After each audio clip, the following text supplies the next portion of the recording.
పేదవాడి పక్షాన నిలబడతాం, ప్రజా గొంతుకై నినదిస్తాం. వాయిస్ ఆఫ్ వాయిస్లెస్, తెలుగువారి మనస్సాక్షి సాక్షి టీవీ. సాక్షి టీవీ ప్రసారాల కోసం మీ స్థానిక కేబుల్ ఆపరేటర్ను వెంటనే సంప్రదించండి. విశాఖలో సీఎం, డిప్యూటీ సీఎం పర్యటనపై సిపిఎం నిరసనకు దిగింది. జీవీఎంసీ గాంధీ విగ్రహం వద్ద సిపిఎం నేతలు ఆందోళన చేపట్టారు. స్టీల్ ప్లాంట్లో 44 విభాగాల ప్రైవేటీకరణ రద్దు చేయాలని డిమాండ్ చేస్తున్నారు. లూలు సంస్థకు భూ కేటాయింపులు రద్దు చేయాలని డిమాండ్ చేస్తూ నిరసన చేపట్టారు సిపిఎం నేతలు.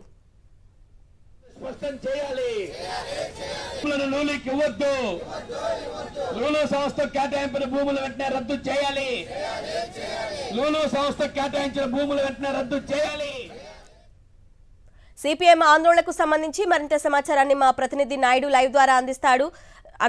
నాయుడు, చెప్పండి. అరుణ, సీఎం చంద్రబాబు నాయుడు అలాగే డిప్యూటీ సీఎం పవన్ కళ్యాణ్ విశాఖ పర్యటనకు వ్యతిరేకంగా జీవీఎంసీ గాంధీ విగ్రహం వద్ద వామపక్ష పార్టీ నేతలు నిరసన కార్యక్రమాన్ని చేపట్టారు. విశాఖ స్టీల్ ప్లాంట్ మీద ఒక స్పష్టమైన ప్రకటన చేయాలని, అలాగే లూలు సంస్థకు కారు చౌకగా అప్పగించిన భూముల ఒప్పందాన్ని రద్దు చేసుకోవాలని డిమాండ్ చేస్తూ ఈ నిరసన కార్యక్రమాన్ని చేపట్టారు. ఈ కార్యక్రమానికి సంబంధించిన మరిన్ని విషయాలు మనతో మాట్లాడడానికి వామపక్ష పార్టీ నేతలు ఉన్నారు. సార్, చెప్పండి సార్, ఇంకా ఏ డిమాండ్లు మీరు సీఎం, డిప్యూటీ సీఎం ముందుంచుతున్నారు? ప్రధానంగా ఈ నిరసన దేనికోసం చేపట్టారు అనుకోవచ్చు? ముఖ్యమంత్రి చంద్రబాబు గారు, ఉప ముఖ్యమంత్రి పవన్ కళ్యాణ్ గారు, అదేవిధంగా రాష్ట్ర మంత్రి, ఐటీ మంత్రి లోకేష్ గారు ఈరోజు విశాఖపట్నంలో ఉన్నారు. రేపు కూడా ఉంటారంట వీళ్ళు.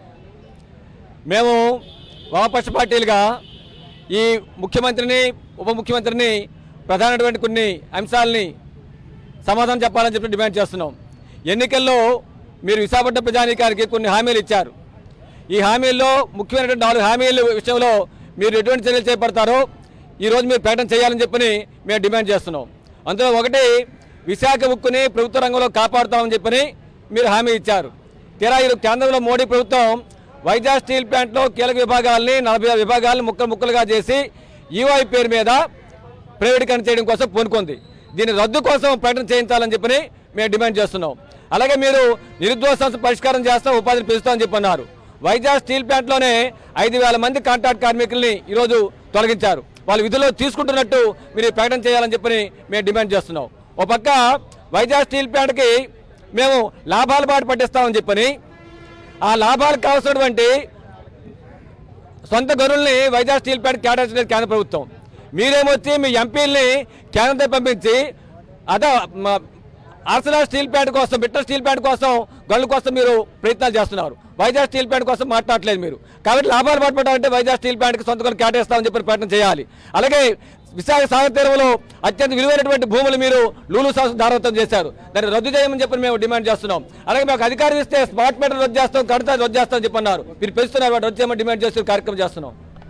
ఎన్నికలకు ముందు విశాఖ స్టీల్ ప్లాంట్ను ప్రైవేటీకరణ చేయమని చెప్పి చంద్రబాబు నాయుడు కానీ పవన్ కళ్యాణ్ కానీ హామీ ఇచ్చారు. ఆ హామీని నిలబెట్టుకోవాలని విశాఖ పర్యటన వేదికగా వారు ఒక స్పష్టమైన ప్రకటన చేయాలని చెప్పి సిపిఎం నేతలు కానీ వామపక్ష పార్టీ నేతలు కానీ డిమాండ్ చేస్తున్నారు. అలాగే ఇచ్చిన హామీని నిలబెట్టుకోకపోతే పెద్ద ఎత్తున పోరాటం కూడా చేయడానికి తాము సిద్ధంగా ఉన్నామని ఇక్కడ సిపిఎం నేతలు స్పష్టం చేస్తున్నారు. Okay Naidu, thank you. వర్ధిల్లాలి వామపక్షాల ఐక్యత, వర్ధిల్లాలి వామపక్షాల ఐక్యత, వర్ధిల్లాలి వామపక్షాల ఐక్యత.